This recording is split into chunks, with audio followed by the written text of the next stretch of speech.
this actually a little while back. I went through just something that was like, I actually went through a really messy breakup. Didn't handle it too well. And so I wrote this like the week afterwards. I just shut myself in my room and I wrote this. And so I just feel like it's something I really need to get off my chest. It's called Projects.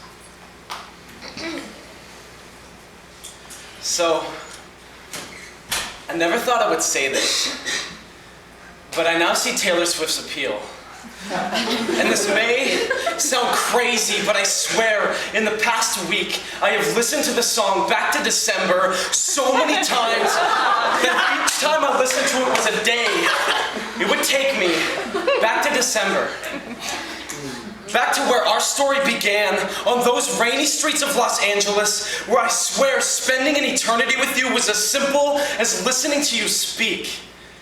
And I knew you were special by the way you broke into my smile and carved your name onto the tree trunk of my cerebellum just to make sure that you would always be on my mind.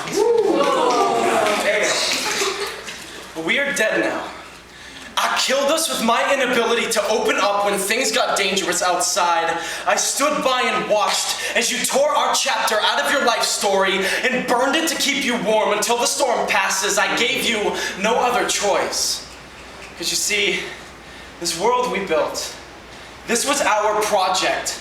So it's no wonder when we stopped building it decayed into projects, and I sat alone on an unfamiliar porch for 6 days, and on the 7th, I waited until it rained gasoline and needlepoint syringes, and then I burned the whole fucking place to the ground, and I thought I could handle watching the flames dance, but like someone midway down after jumping off of a bridge who suddenly remembers all the people who care about them, I knew I had made a terrible mistake, but it was too late to beg gravity for wings. I was crashing. A falling star doing the only thing it knew how to, and then the moment my body hit the ground, I broke, caving like a coal mine, burying alive the bodies of so many unspoken secrets, like that I know I was someone to walk away and couldn't even bring myself to close the door on my way out.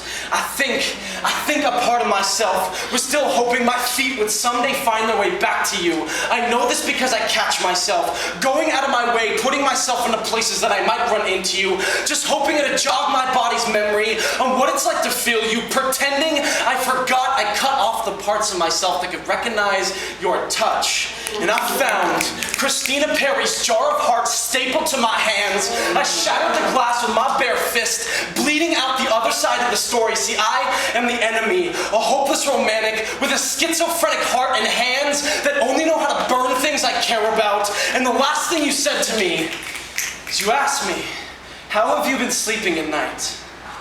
And I haven't.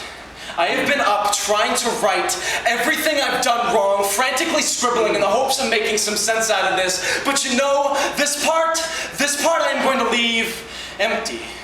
Because to be honest, there's just no better way to explain how I feel.